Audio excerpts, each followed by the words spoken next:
Hey everyone, welcome back to What Are You Jamming? I'm your host Chris Owen. If you're new here, the concept is simple. I sit down with musicians, we talk about where they've been, what they're creating now, and the music that's been inspiring them. All building toward the question at heart of the show, what are you jamming? Today I'm talking with Thom Wasluck, the mind behind Planning for Burial. We cover the origin of the name, how his sound has evolved over the years, the ideas behind his newest record, It's Closeness It's Easy. And here's a heads up. Thom was kind enough to hop back on the mic a week later to record a story about meeting Robert Smith of The Cure. That story is about 8 minutes long and it's tacked on to the end of the initial interview. Absolutely worth listening to. It's an amazing story. Of course, Thom also answers the instant question of the show, what are you jamming? So, put on those headphones, let a flowing field of green from It's Closeness It's Easy wash over you. Let's get into it.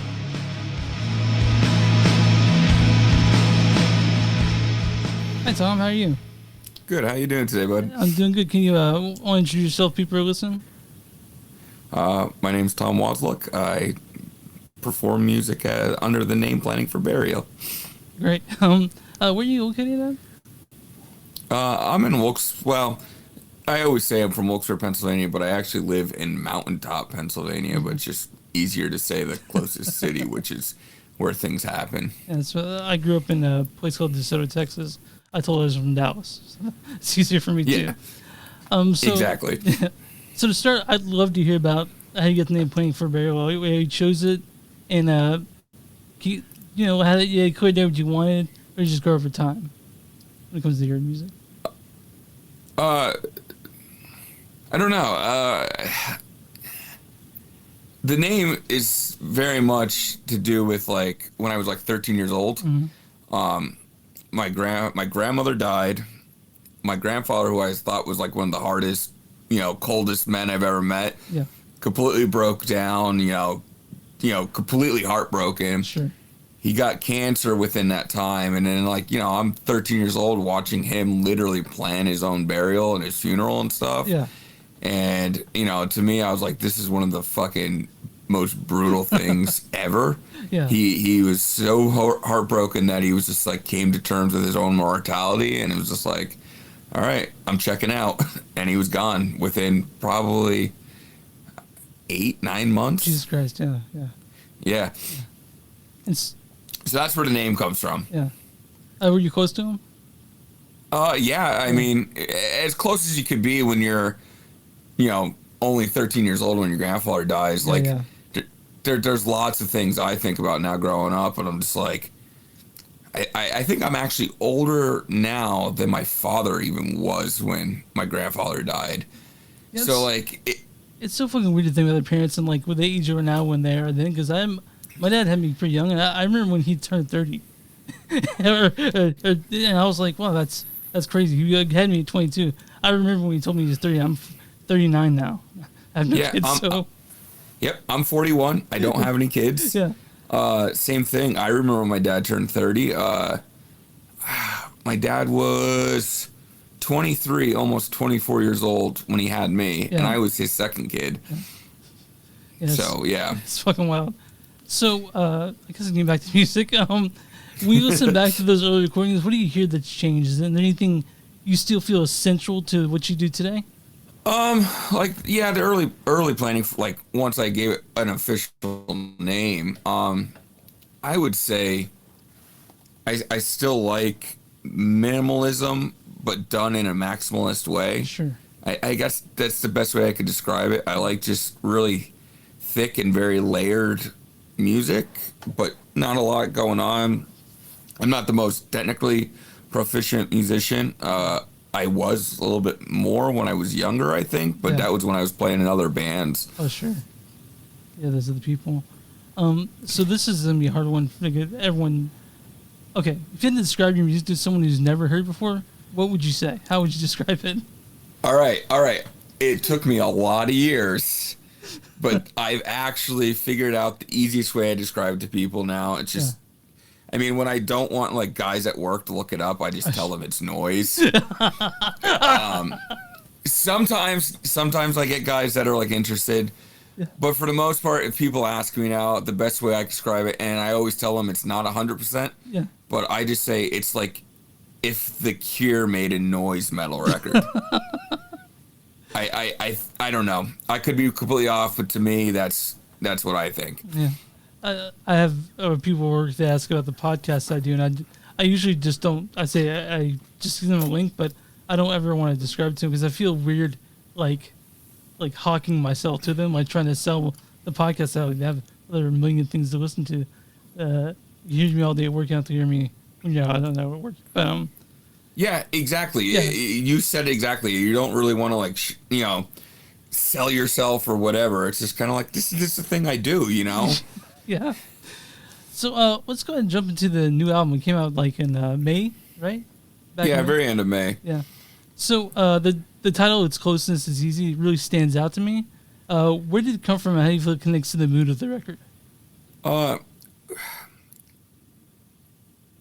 It's a title I came up with probably like 2013, 2014 and held on to for a while. Yeah.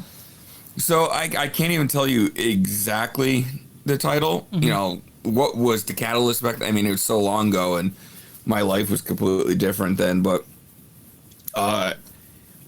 it always kept, to me, like as time went on, I was thinking about it in terms of maybe like exactly like we did press releases and stuff and I wrote all kinds of stuff about it, but it was essentially, when you're around people, friends, coworkers, loved ones over a certain amount of time, sometimes you don't always see little changes in people. Yeah. And on the flip side of that is sometimes it's like when you haven't been around somebody or, someone that's very close to you for a very long time, and then you pick up conversations and like it was nothing, like no time has passed. So there's like two flip sides of it. Yeah, sure. So talking about, I guess, the sound of it, it feels emotionally rich. I love I've listened to it like 40 times in the last couple of weeks, but it's very emotionally rich. It's got a great sound, like the movement of the record. So there's grief, tenderness, and maybe even some comfort mixed in. What kind of headspace are you in when you're making it, or making this record?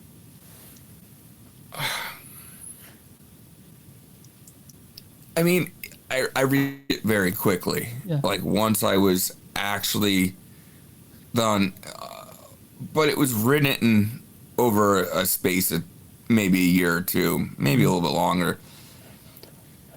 I think what it came down to at first was I was just looking for songs I wanted to play live because I was already playing like the Below the House stuff for a lot of years, even before the record came out, and then a lot of years after the record came out. So first and foremost, that's where my brain went. I wanted a little more rock centric, even though I'm not a rock performer, but that's kind of where it came from first and foremost. And then as time went on and I started realizing I had a smaller collection of songs kind of written, I started trying to figure out how I wanted to connect them. Not so much a storytelling, like, because it's not a concept record or anything like that, but there is, when I listen to albums, I want to even sonically feel a story. What's the ebb and flow of it, Yeah, I get you 100% on that. Yeah. So it's been a few years since Below the House. I think 7 or 8. So what made now the right time for the album to come out? I don't know. It was just, it wasn't like I was like inactive during all that time. I saw your toured a lot off of. Yeah, that's a lot. Yeah. Yeah, I toured a lot off of Below the House. And then, the world kind of shut down from the pandemic stuff, but I didn't. I kept working. Yeah. My job, I'm in construction, and I never stopped. Yeah, sure. And then I got a bunch of archive projects. There was like hurdles in my own head I had to get over because I felt some expectations were put on me for Below the House. Sure. Maybe not, but I felt it a little bit. So I had to get around the headspace of doing it. And then I want to say early 2024, maybe like January that year, I was having like essentially little existential crises of I'm running out of time. Right. I turned 40 that year. Oh shit, yeah. And I was like, you know, I've been holding on to these songs for so long. I have to get them. I just have to do them already. Mm-hmm. And then that's what it was. It was more about me just needing to finish it. And all right, now I can go play some shows. Yeah. So for you personally, what feels different about this album compared to your earlier work, like maybe emotionally, the way you made it? Is there anything different about it to you when making it? I feel this one's more consistent. Mm-hmm. I feel like not saying my life is 100% together, you know, because I don't think anybody's ever is. Yeah. But I feel like my life was a bit more together on this one, and it kind of shows. Whereas the other ones, I could just kind of like when I go back and listen to some older stuff, I could kind of feel like the chaos of my life at the time. So I'm curious, what did the creative process look like for its closeness? It's easy. Were you still working solo at home? Do you think about your process changed this time around? Yeah, I'm always just working solo. It's just whenever I get a little bit of time now, that's probably the things that changed since, you know, I first started is I have less time to work on things. Sure. But you know, still same thing. Like I'll get some ideas, you know, in my head, and then always something I think about in my head, maybe at work all day long, and I come home when I finally get a time, it just turns into something completely different because one, maybe my abilities aren't able to do exactly what I want to do. Yeah. And sometimes just a weird accident happens and I start following that because I was like, oh, that's where to go. And I mean that's my process. Mm-hmm. So yeah, and I think it was just slowly over time I was just working on some songs, and then in my head kind of like knowing what I had, listening to them in my own head and knowing how I wanted to sequence them. I think that's the process for me. Right. So, you know, you're known for creating this didn't sound just you. So, was it always going to be solo? Did you intend to bring other people in there? No, never intended to bring other people in there. I mean, Planning for Burial as a name is I've been doing for 20 years now. Yeah, 20 years, yeah. But essentially, I've been doing this since I was like 13. Mm. When I got my first guitar, I figured out how to make recordings and overdub stuff myself. Yeah. So it's just always an extension of kind of what I've always done. And I've always played in bands, you know, whether I played bass, guitar, or drums in bands and all that time. But Planning for Burial is just, I think, is always just going to be me. Yeah. And you probably prefer it that way, right? It's just easier going because, like I said, I sometimes hardly have time for myself, and I'm a solo artist, you know, and so to think about having to like get other people's schedules involved and stuff, it just gets a little harder. So, do you feel like where you live or you're physically creating music has any influence on what you make? Like, whether it's an actual environment, they move the place to just what's happening around you? Do you feel like your location really influences your work? I think I didn't think it did for a long time. Mm-hmm. And more I think about it, I do, because the area I live in, northeastern PA, it never really bounced back from the coal mining era. Right. And there's always big documentary about it. We had a huge flood here in the 70s that pretty much destroyed downtown, and nothing really bounced back from it. So you have this urban decay, essentially. Right. But then there's also, I live just on the outsides of the Poconos, which is beautiful mountain ranges and beautiful farmland. So, like, I don't know. I think in a way, being around that, like, urban decay and all this beautiful just nature, and sometimes you see it together, because I work in construction. I work on a lot of power plants. Yeah. A lot of power plants are these big industrial structures in the middle of farm fields. And sometimes when you're on the very top of them, just looking out on the mornings, the sun rising or fog rolling through, but you're also around this like crazy monstrosity. So in a way, I feel like, it has all those things. I like big, ugly, heavy sounds. Yeah. and melodic stuff that's beautiful, and I try to make them work together. Yeah, I was about to say like if there's brutality, but you would somehow make it beautiful. Yeah, yeah. And I think and that's why like as I'm getting older, I'm starting to look around. I'm like, no, I think the area really did. Growing up here, I left for a decade. Now I've been back for over a decade. I think it had a lot of influence on me.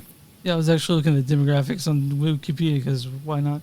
And I just saw the rise in the population and it fall back down, starting like in the 80s.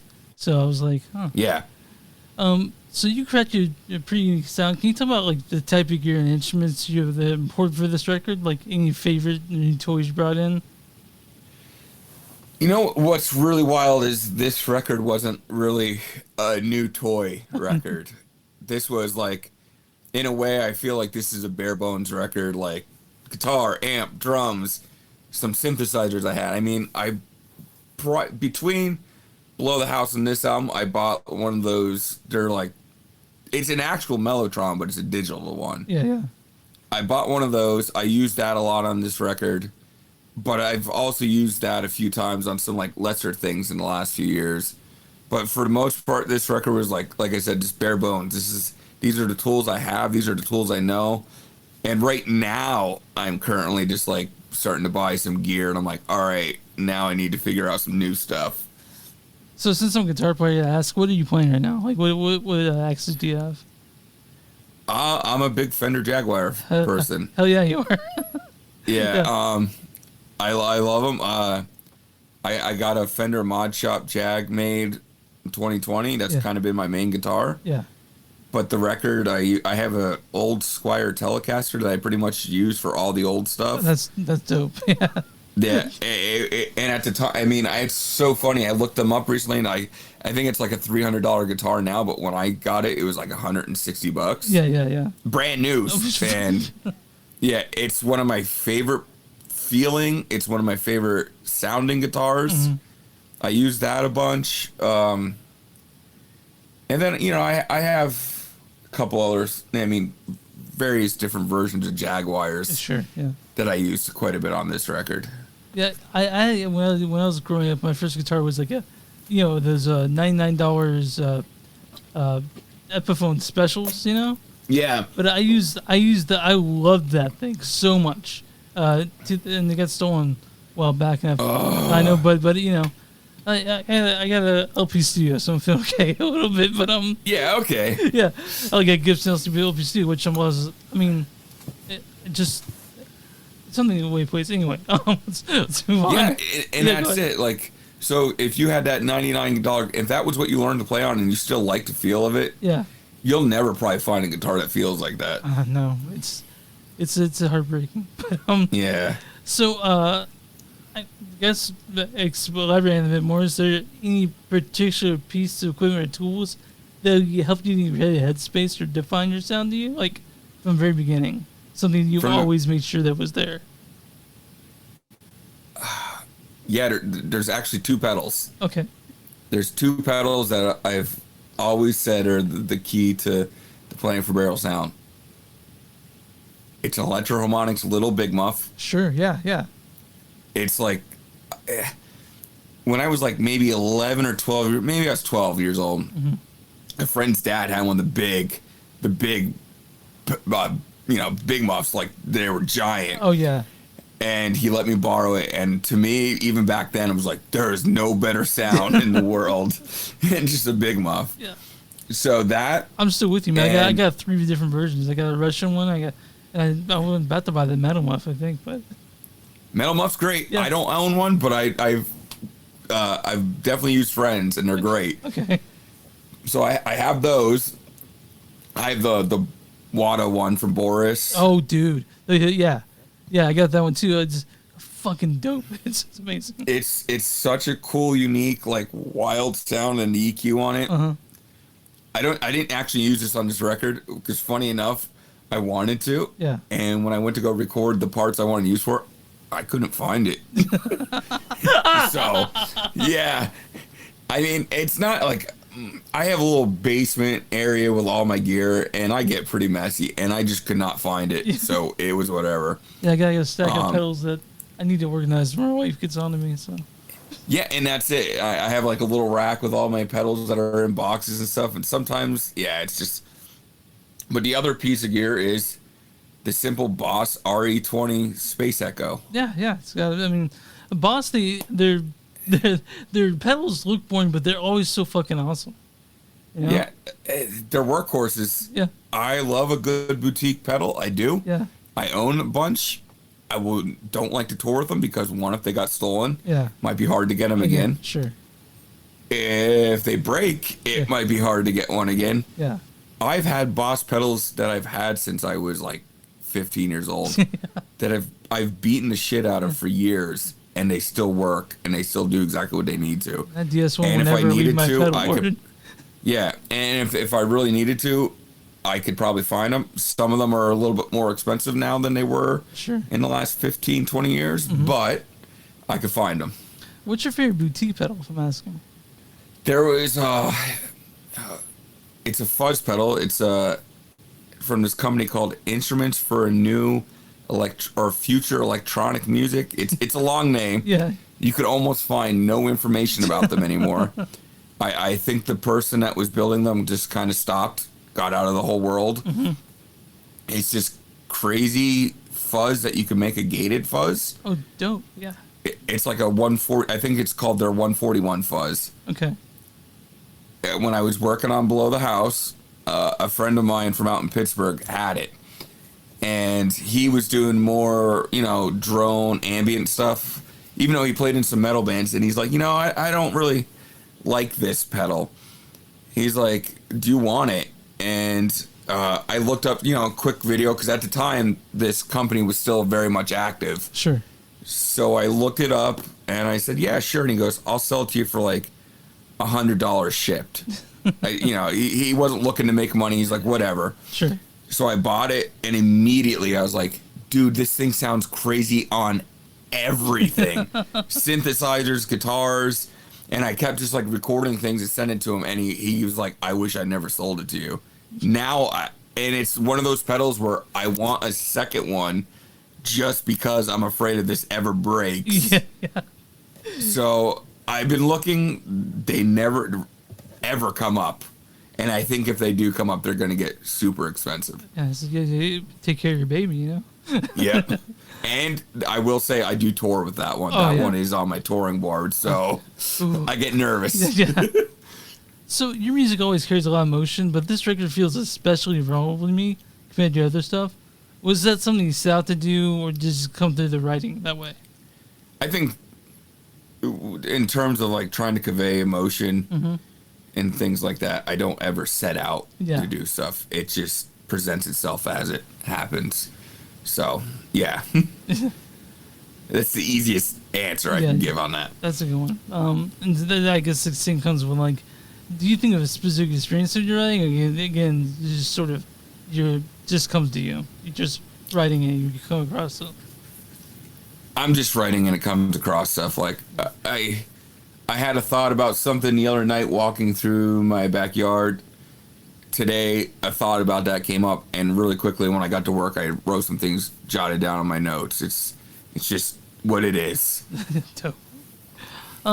So what I've noticed about looking, you have like some really bizarre physical releases. Like the one that everyone talks about is the floppy disk release.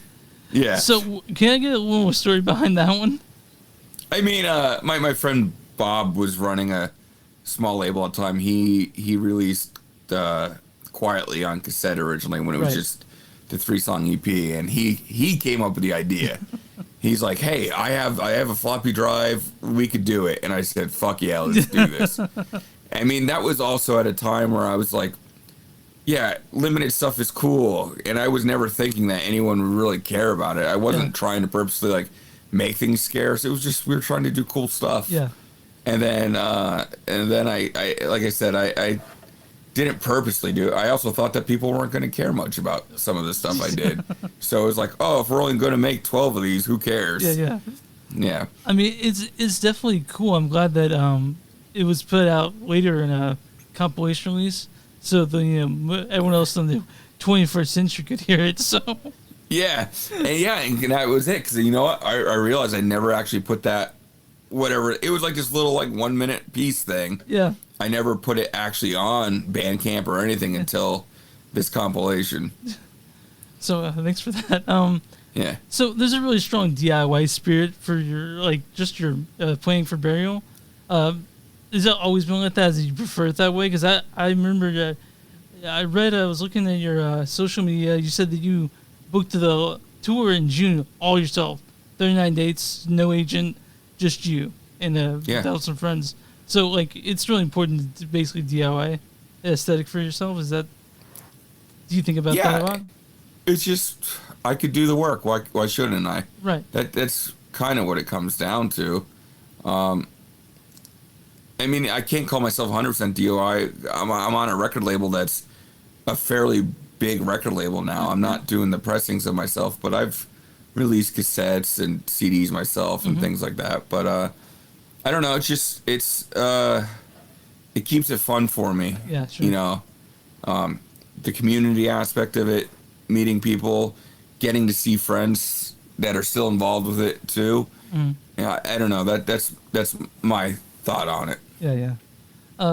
So were there any particular albums, artists, or even movies or other things that influenced its closeness as Easy? Whew. I mean, it doesn't have to be music; it could be anything. Or something you're reading. I mean, all right. There's maybe two things. Okay. Well, not two things, but so I'm a big fan of the late mid '90s comedy duo, or not duo, but like a sketch group, Kids in the Hall. Oh hell yeah, yeah. Very informative to me as a young age when I should not have been watching them, but I kept up with them for years. So the last few years, books and everything come out for them, and I read it was Paul Myers did a biography on them, and I decided to dig more because I just loved reading any stories about them. And I got into Bruce McCullough's book, and it was pretty much him starting it out at that and getting to be a producer. But there's a line that opens one of the chapters that was essentially, you think when you're starting something, when you do something for the first time, that you think it's going to be the first of many times you're going to get to do this. Right. But oftentimes it's the only time you get to do it. Yeah. And that really resonated with me.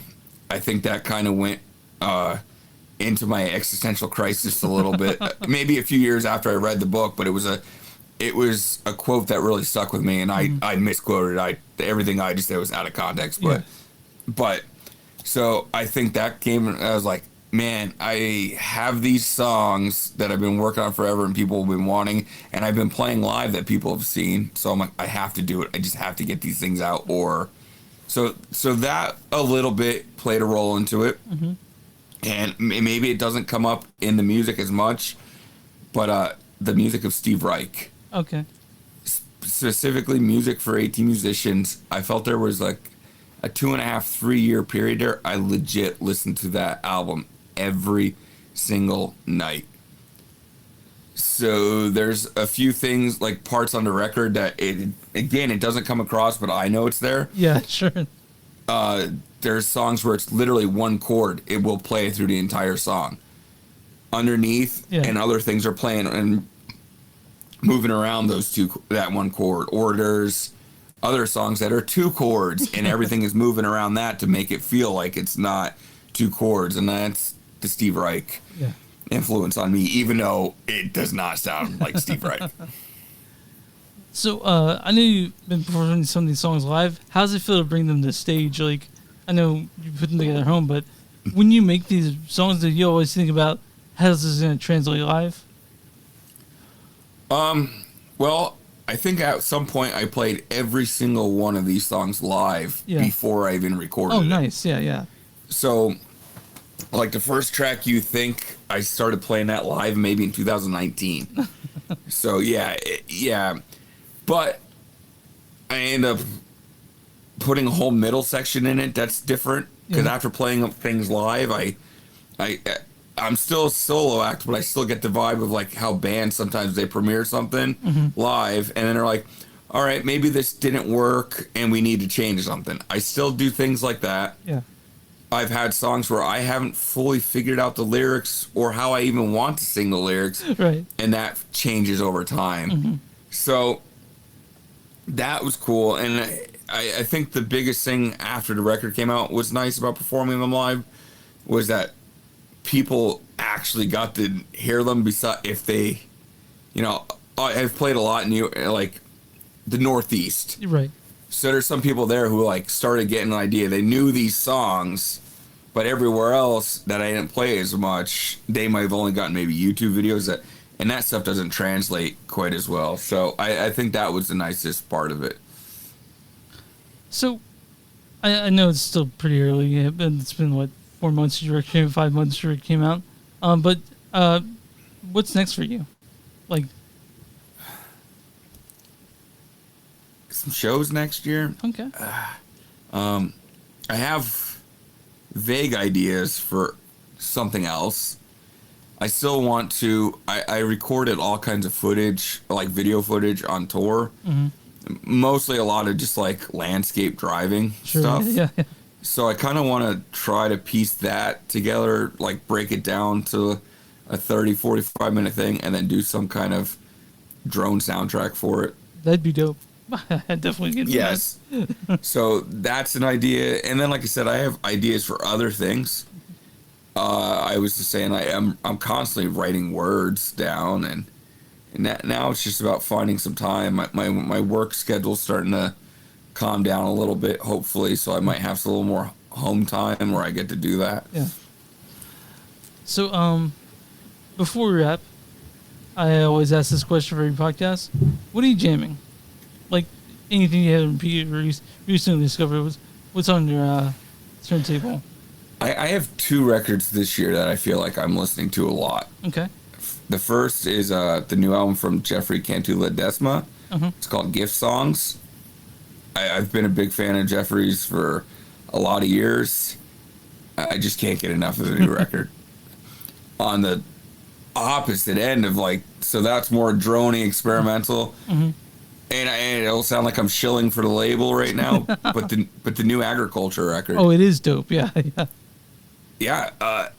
Jonathan from the Flenser, at the beginning of my tour in June, he sent me like the whole album as one track, like a link to listen to. So I did a lot of night driving on this tour to get to other cities or just get out of cities and drive for a little bit to break up.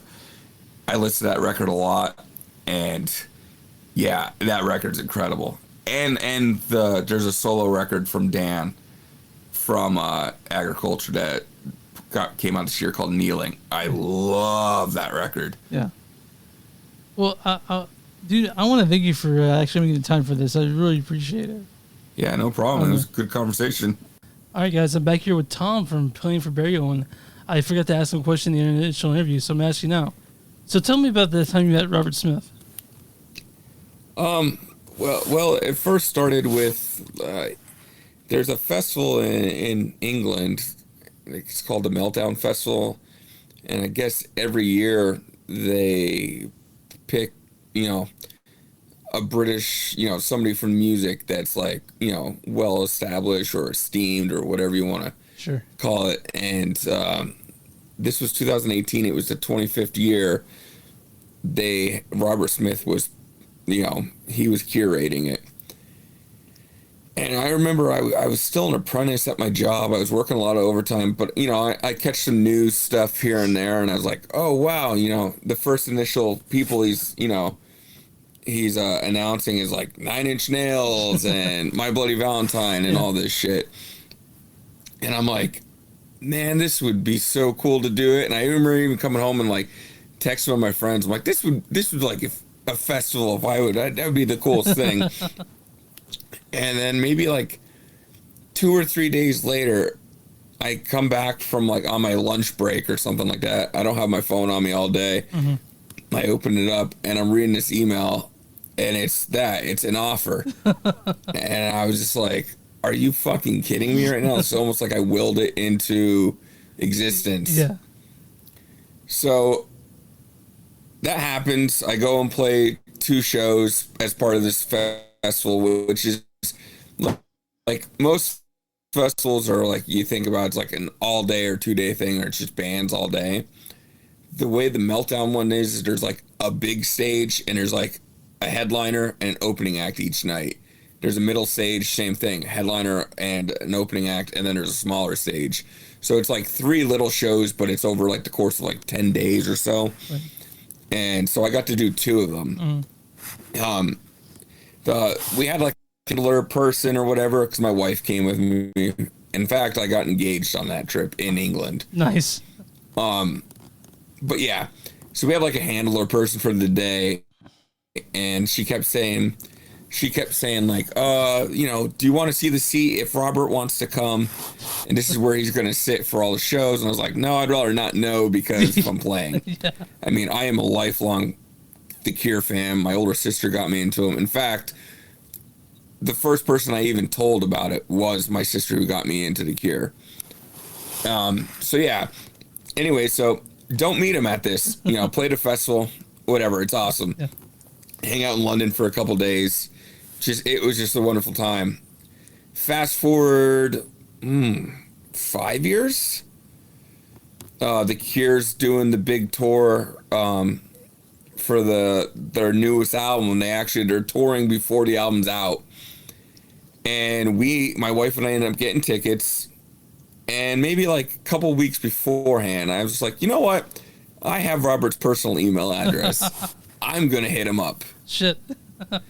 And so I just said, hey, yeah, I said, you know, really pumped to see the tour. Twilight Sad, who always brings out on tour, is one of my all-time favorite bands.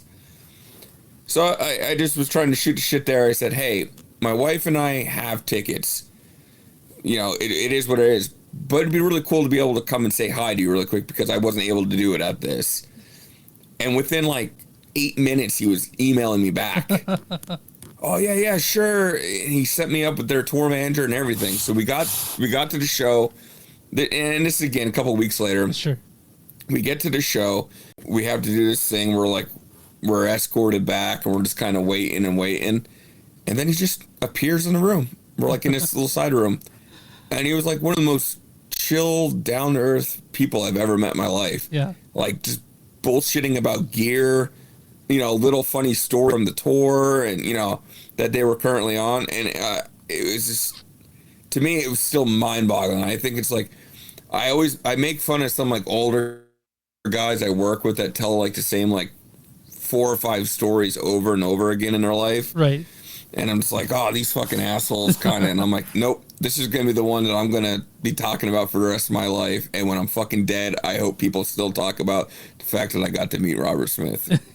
Yeah, I remember I read somewhere that you said playing that festival was the defining moment of your career, like the high point for you. Is that right? Yeah. It's just, yeah.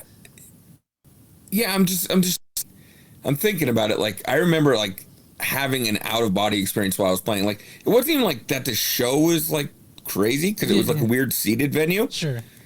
But I got to just play very loud amplifiers, and I was very happy with that.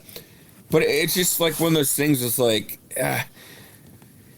not that I'm a big rock star and I really made it, blah blah blah. But just little things when I was 13 or 14, and my parents are they're telling me, oh, you're never gonna make it anywhere with this guitar stuff. And my parents are fairly supportive, but it was one of those moments I just said in my own head was fuck you, Mom and Dad, I fucking did it.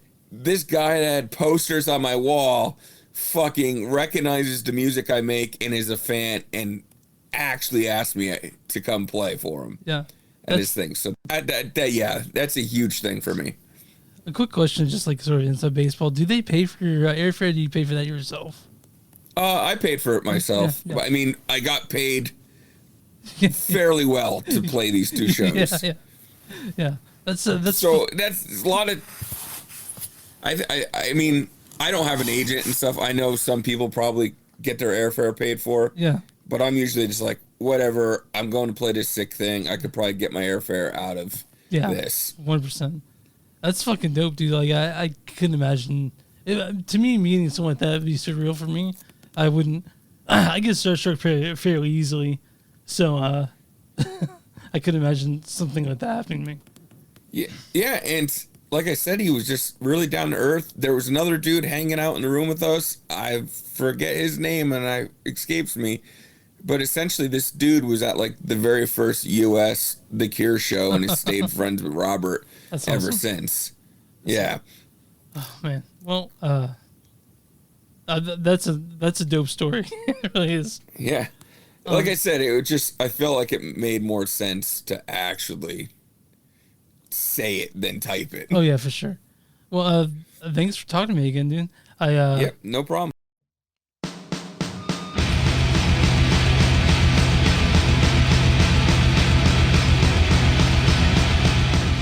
All right, that's my conversation with Thom Wasluck of Playing for Burial.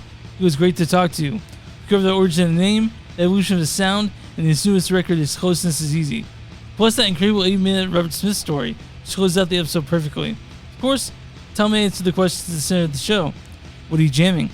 Now it's your turn. Send me a track, playlist, or just drop a comment. I want to hear what you're jamming.